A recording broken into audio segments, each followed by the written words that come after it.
Hello and welcome to Board Game Bonkers. I'm Jay Sears. Today we're going to take a look at 8 unusual but practical board game accessories. Well, most of these are practical and certainly most of these are accessories. Now, these are really good additions to your board gaming collection, and now some may enhance your board gaming experience, some might not, but we'll see as we dive into this list. So let's start off immediately with our number 1, and that is coasters. Now, you might think that, well, coasters aren't unusual.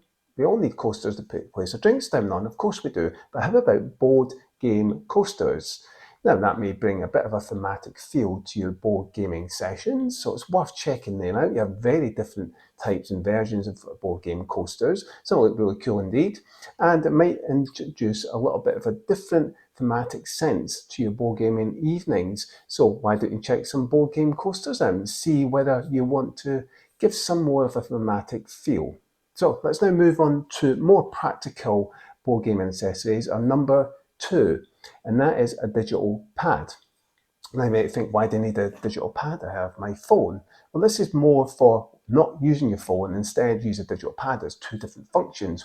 So think about games that require keeping track of scoring. It's great for that. You can just jot down the scores or the end game scoring. Think about games that require keeping track of your health life points. Well, this is great for doing that as well. And the second practical thing that this is useful for as well is keeping those children entertained for 5 minutes or so. So think about it. You're in the car, or perhaps you're in a board gaming session, your kids come up to you, they're a little bit bored, give them that digital pad, they can play Hangman or Connect 4 or Noughts and Crosses. So it's useful for a few different things. So a digital pad only costs around £8 to £10. It's relatively cheap and it's functional.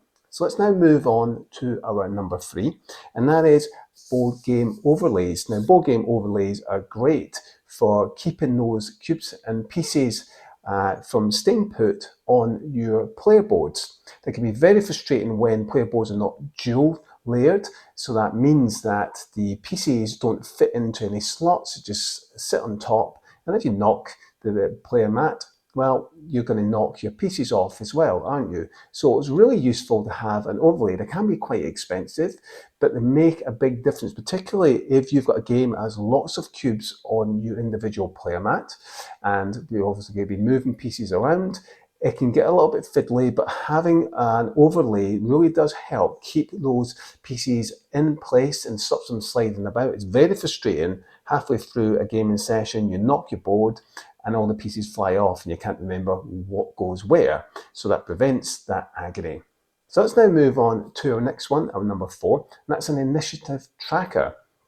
So that's really great for a useful in a number of ways, because perhaps you are playing a game that requires a lot of different changes to initiative and it's hard to keep track of that. Perhaps it's a game with lots of different players. This is great for knowing in which order who goes first. It's also great for keeping just your general round order and track order in terms of who goes when, and it's great for that. So initiative tracker can be really handy for a number of different reasons, so it's worth considering that, particularly if you're an RPG game host as well. So it's great for keeping order of who goes next and what initiative is. Perhaps you've got a game where you're playing different initiative cards that give you initiatives and you're trying to keep track of who goes what, particularly when it's big games with lots of players and the player count's 6+. It's quite hard to keep track sometimes, particularly after a few drinks as well. So initiative tracker can be handy indeed. So let's now move on to the next one, number 5, and that is an action tracker. Action tracker is very similar to initiative tracker. This just keeps track of your actions, and you get different types of action trackers that are really handy indeed, and particularly for keeping track of what actions you're taking and in what particular order as well. So they're great for those 2 different functions. Now, some games give player aids, but some don't. So it's really handy for those games that don't have player aids, just to know, well, what actions am I taking and in what particular order. So action trackers may be something that may be useful in your board gaming session, so it's worth checking them out.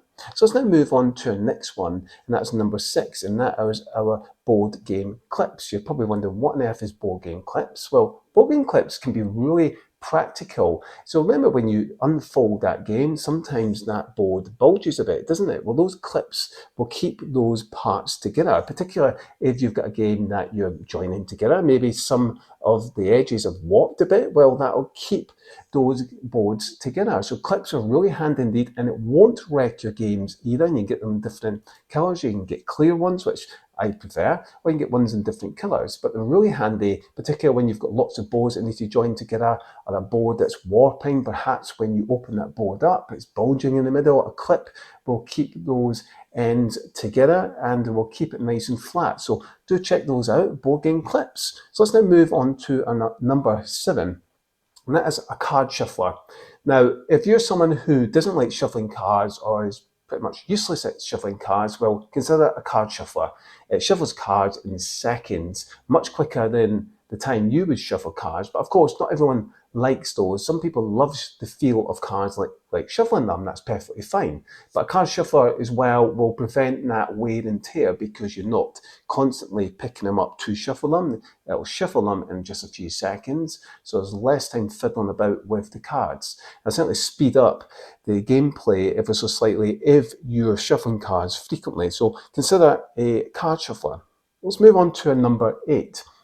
And that is card draw holders. So card draw holders are handy for games where perhaps there's lots of different cards, stacks of cards, piles of cards, and a card draw holder can simply hold the cards and then you can just draw out the cards that you need in that particular order.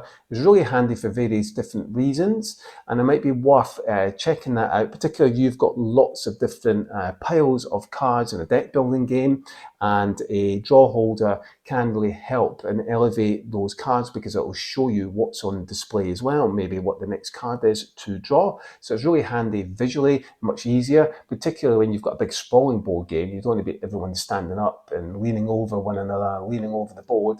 It's nice sometimes to display those cards so you can see what's going to be drawn next. Really handy for lots of different types of games, not just deck building games, so check that out. So that brings us to the end. We hope you found this really useful. There are lots of some quite smart and different accessories that you can bring into your board gaming space, and I hope you've enjoyed this series that we've been carrying out. If you haven't already checked out our others, for example, our 10 ways to protect your board games, 10 board game accessories, please do check out those other videos as well.